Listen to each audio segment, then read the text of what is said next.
What is going on, guys? Today I bring you another video of the chess journey to national master. This game was against Ana Silva, woman FIDE master from Portugal, which I've played before in the journey not too long ago, and I'll leave that game at the end if you want to check it out. So this was actually the last round of the second division of Portugal, and this was a very important game because we needed kind of a good result to secure that we stayed in the second division. So yeah, just some context to tell you guys that this game was kind of nerve-wracking. There was a lot on the line, a lot on the line. So let's go. I started with the white pieces. I went c4, the English opening. As you guys already know, this was my main weapon with the white pieces in 2025. She went e6. We got knight f3, d5, g3, knight f6, bishop g2, bishop d6, castles, b3. This is the setup that I normally do. b6, and here I just kept developing normally with bishop e2, bishop b7, knight c3, a6, and here, for some reason, I was really trying to avoid playing d4, but here clearly it is the best move. I played c takes on d5, e takes on d5, and now I played d4, and this sequence of moves isn't very good, but my idea was a bit flawed. As I remember, I thought that I just wanted to block this bishop here on b7, but the problem with this d4 move now is that it also blocks my bishop on b2, so not such a great combination of moves by me, but okay, still fine. Knight c6, e3, rook e8 by my opponent, and now I play a3. I don't exactly remember the idea behind a3, but okay, I played it. Knight e7. Now my opponent wants to go knight e7 to g6, reroute the knight. Rook ac1, developing pieces, knight g6. Here I play queen c2, and my opponent plays queen e7. And now we can pause for a moment. I think we were both around the same time on the clock, around like 50 minutes to 45 minutes, I think. Maybe a bit more, but yeah, now the situation gets weird. She's putting pressure on my a3 pawn, and I have a couple of ways to deal with it. The computer just wants me to like ignore this pawn, but it's really hard to understand and to just give up the pawn like that. I went a4 because I thought that after b4, a5, that this could become tricky, Knight b5 is not possible because bishop a6 it's very annoying. Maybe it's still possible like this, but I don't know. I don't know about this position, honestly. For white, my bishop is very bad here behind all these pawns. So yeah, I wasn't a big fan of this. If I take here, of course the rook opens up and there's a lot of pressure on a3, and the computer wants b5 and says that it's fine for white, but yeah, just giving up the pawn like this. Although in this case I didn't calculate it very well, because let's say the queen moves back, I'm attacking this pawn on c7, and the game should be balanced here, but yeah, I didn't see all of this, and so I just decided to play a4. Now my opponent goes knight e4, and here I takes back with the pawn, knight d2, and here my opponent plays h5, and yeah, the game starts to become very sharp, because like I feel like black should be a bit better. Like the computer says it's equal as usual, but if I had to choose a side to play, I'd probably play black. Like she has more space and she has a scary attack coming with h4. This e4 port is very, very well protected and very annoying to deal with.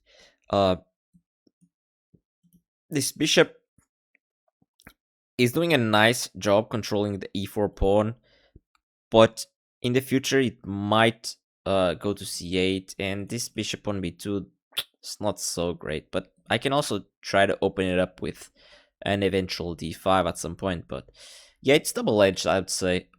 Here the computer really wants me to play h4. I play knight c4 here, and my opponent plays bishop d5, and now I make the first like really bad move of the game. I play knight d2, and I think I even offered the draw here. Uh, yeah, I wasn't confident at all. She declined the draw after a while, and yeah, this knight d2 move is just bad. I mean, you don't go to c4. Uh, I don't go to c4.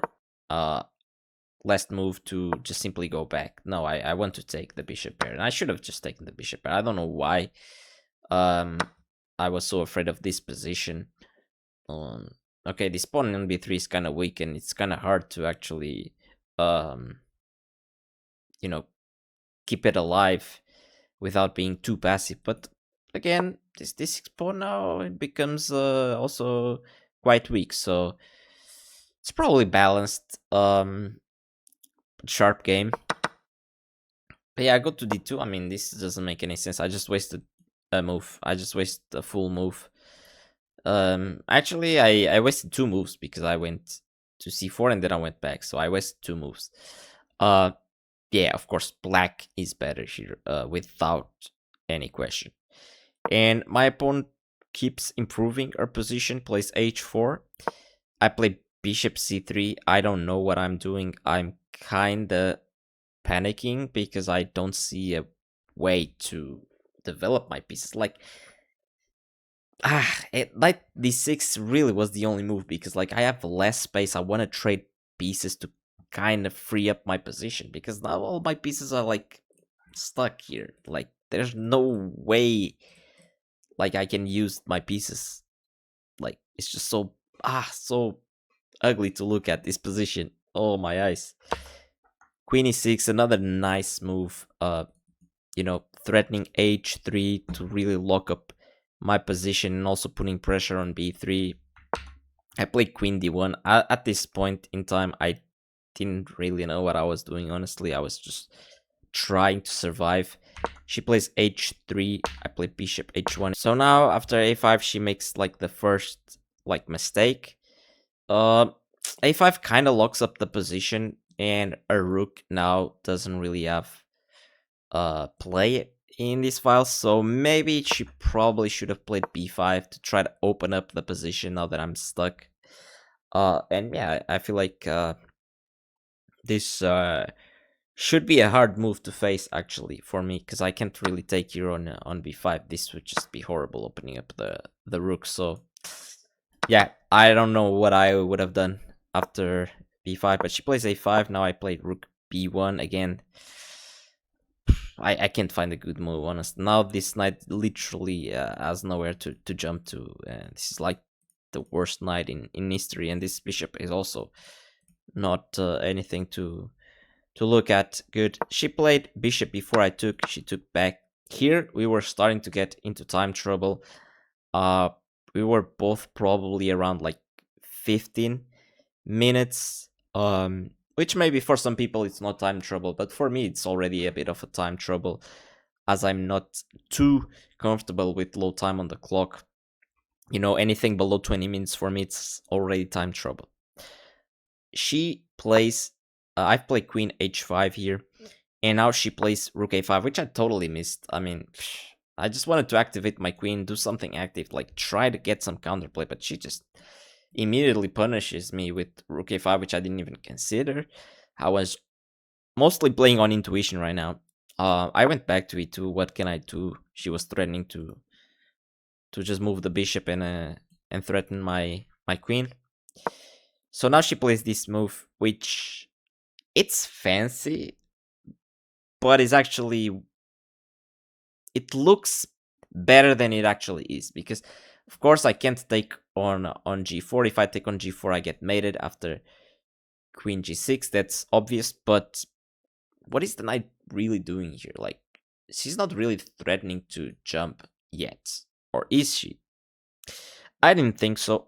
I played rook fc1, And now she makes like a very weird decision. She plays knight f3 check, and here of course I take with the knight. She takes back with the pawn, and I take on f3 with the bishop, and now she takes on b3. And this move actually just blunders the game away for her, which I thought it was very risky, honestly. I looked at this position and I thought, like, this can't work. Like, why did she give up the amazing pawn on e4 for the b3 pawn? Like, maybe she wanted to take on a4 as well, win the pawn that way, but I thought, wait a second, what if I just attack the queen and then I'm threatening this pawn on h3 as well?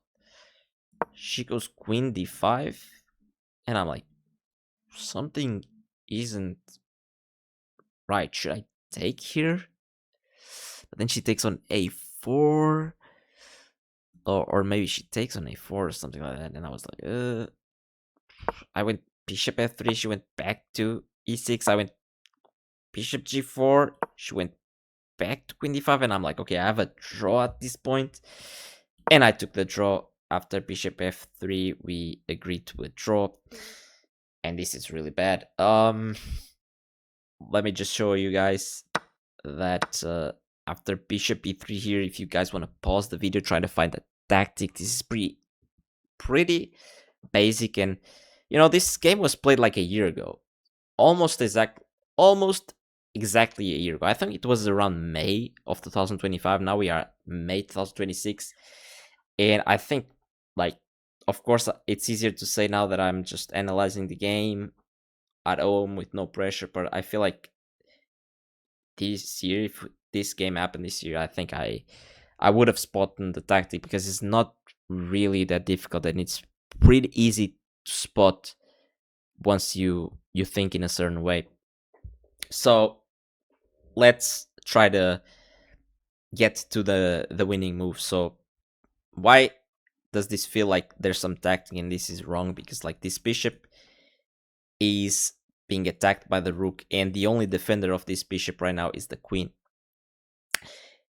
and she needs to stay in this diagonal to actually defend the bishop. And that's why I was like doing bishop g4, because now she has to go queen d5, but then I go back to f3 and she can go to e6. So I basically need to get her out of this square, and there's like an obvious move, just rook c6. I mean, I'm not gonna waste any more time. It's just super obvious. The rook is defended by the bishop. The queen can't like keep protecting the bishop, because this square is covered, this square is now attacked, this square is also covered. So yeah, she would probably have to play like queen f5, and after rook b3, rook a4, like rook c1, I'm just up a piece. And although there's some tricks here, like rook a2 I can't take because queen takes f3, but queen d1, and I'm just up a piece, and I should win this game. Although in time trouble, I don't know, anything could probably happen still, but you know, I'm gonna come with e4 and stuff. If I eliminate this pawn as well, I mean, it's just all over, like, unacceptable. But okay, enough yapping. I hope you guys enjoyed this video, and I'll see you guys for the next episode. Bye bye.